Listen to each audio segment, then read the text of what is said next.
E agora, para a gente passar para o tênis de mesa, eu vou chamar uma pessoa que eu gosto muito, que eu já trabalhei com ela na ESPN, e é uma pessoa sensacional, divertidíssima de conversar, além de ser uma super atleta. Eu vou falar, Liane, que a Kátia Rubio me ensinou, não é ex-atleta, é pós. Então você é pós-mesa tenista e pioneira da modalidade no Brasil, tudo bem? Quanto tempo? Quanto tempo, Flávia? Que prazer em revê-la. Que bacana. Muito feliz aqui de estar falando com você. Prazer também aqui de conhecer o Deconto. E eu estava ouvindo as histórias que vocês estavam comentando, principalmente a saúde mental, que é importantíssima em todos os esportes, inclusive no tênis de mesa. Por falar em saúde mental e no tênis de mesa, a gente viu aí a disputa por equipes, o Calderano disputando de novo com o francês, né, e de novo perdendo a disputa, e ele falando que finalmente, né, chegando nesse momento em que ele já não tinha muito para entregar, né, parece que ele falou que ele deu 100% dos 10 que ele tinha, né, isso já para a gente sinalizou que ele já chegou fadigado na disputa e demonstra ali já um claro sinal de desgaste mental, né, Liane, na disputa que a gente ficou questionando ali quando viravam, quando o jogo ia por um caminho que as pessoas não estavam esperando, foi questionado se ele estava mentalmente cansado mesmo, né?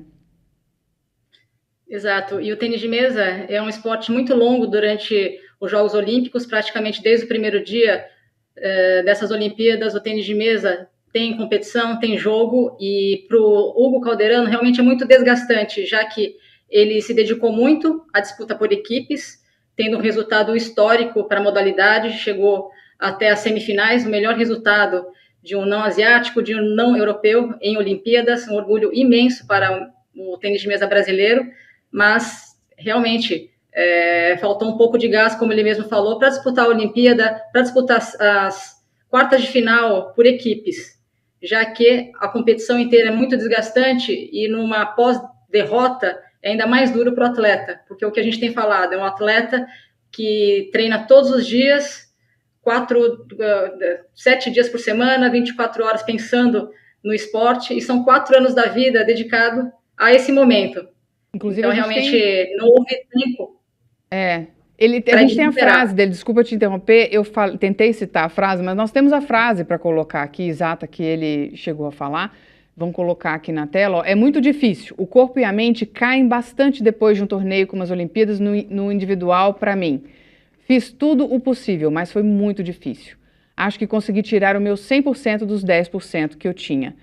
Né? E isso daí diz respeito aí vão falar assim, então ele precisa treinar mais, isso, aquilo. É muito individual para cada atleta, como a Liane está falando, a gente ficou brincando muito sobre a Ana Sátila estar onipresente e estar diversas vezes aparecendo, mas outros esportes, como o tênis de mesa, também tem um torneio longo, né? E tem essa participação muito física e mental e cognitiva, né, Liane? Eu estava comentando outro dia que o Hugo, uma vez me impressionou muito num vídeo em que ele fazia um treino físico, muito físico, intenso, e ao mesmo tempo respondia para o técnico as capitais do mundo à medida que ele ia perguntando. Então era um teste cognitivo durante algo muito físico.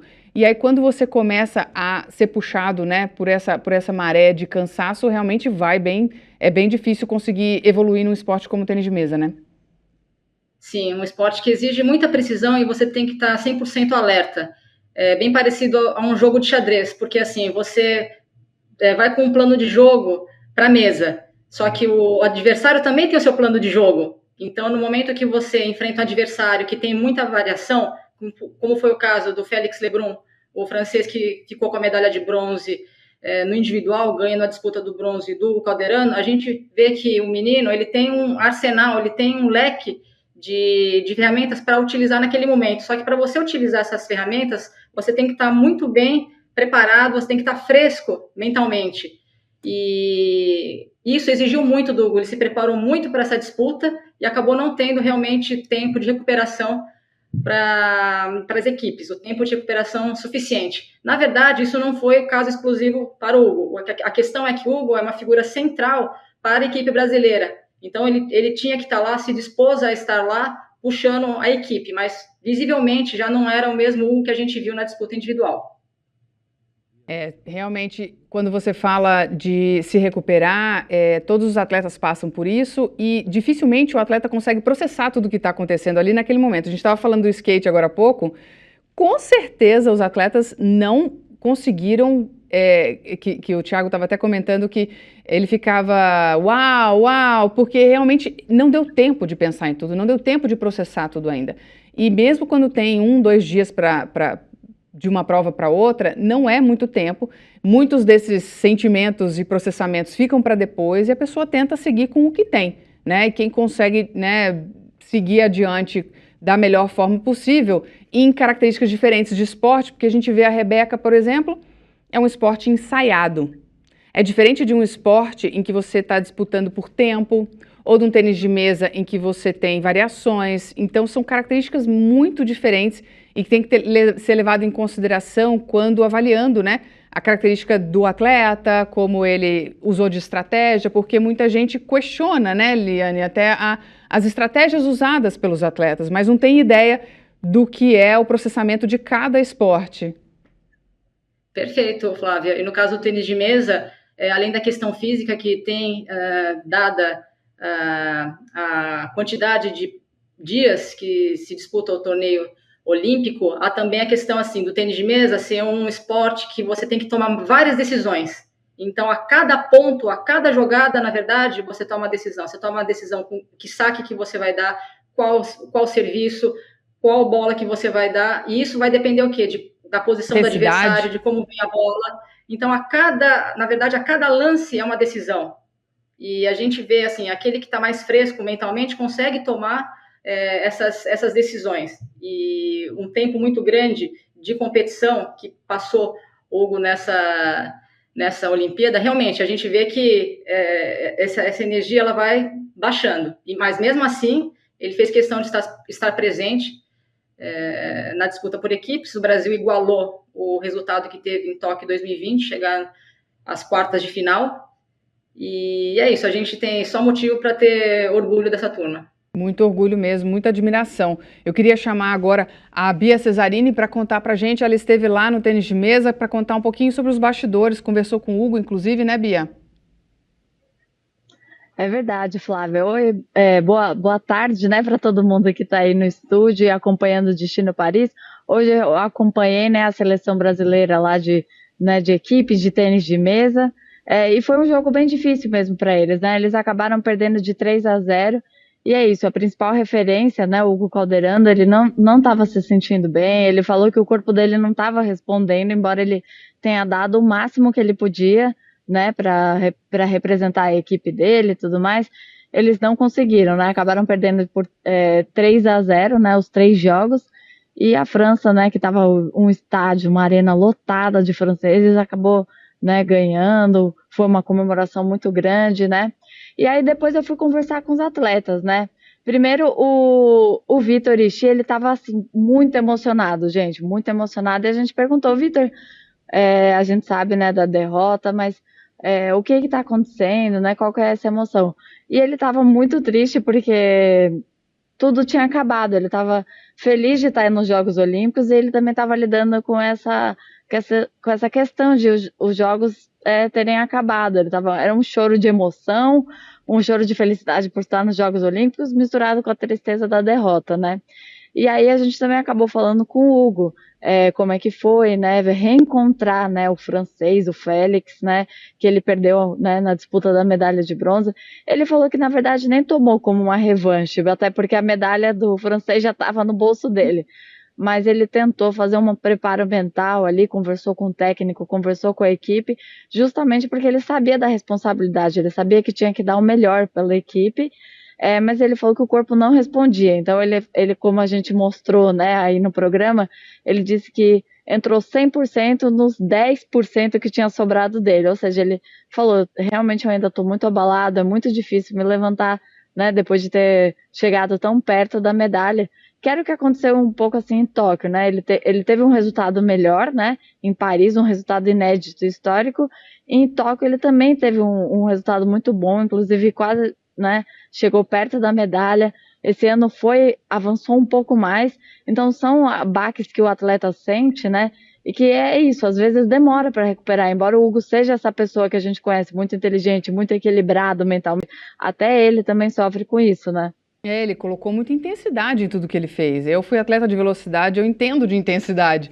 É realmente muito desgastante quando você coloca aquela alma no que você está fazendo. E isso que o meu esporte ainda era um esporte que você faz uma coisa meio ensaiada, porque ninguém vai invadir a sua raia, você não tem que tomar uma decisão em cima da hora, você tem que fazer o planejado e desempenhar o máximo do seu corpo. O Hugo, além da intensidade, ainda tinha que tomar decisões o tempo todo. É quase você contra você mesma, né? Exatamente, ele tem que estar o tempo inteiro muito alerta, como a Liane falou, né, Eduardo? A gente estava falando aqui de corrida, de natação, é muito diferente tomar decisão ali no tênis de mesa.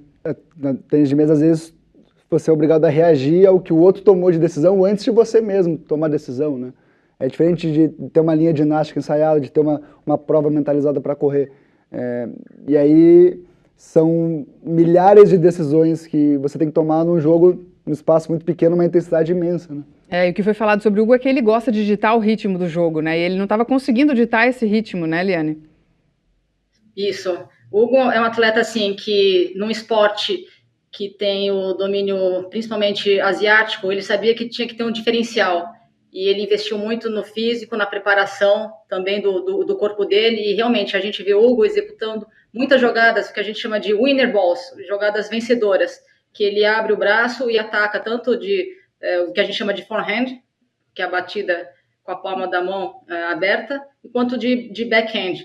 Essas são jogadas muito características do que ele usa, essa potência que ele tem em relação aos jogadores asiáticos e alguns jogadores europeus. Só que essa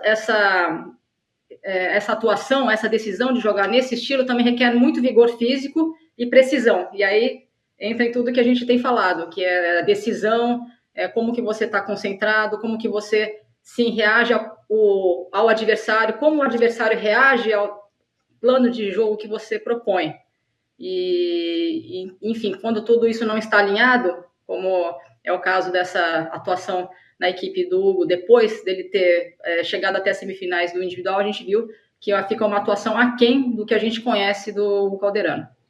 O medalhista de bronze, o Lebrun, ele falou que tudo que ele tentava dava certo. E ele estava com a cabeça boa, como você mesmo comentou, né? E quando a gente tenta ousar sem estar com a cabeça fresca, muitas vezes vai ser julgado por ter feito um monte de coisa que deu errado, né?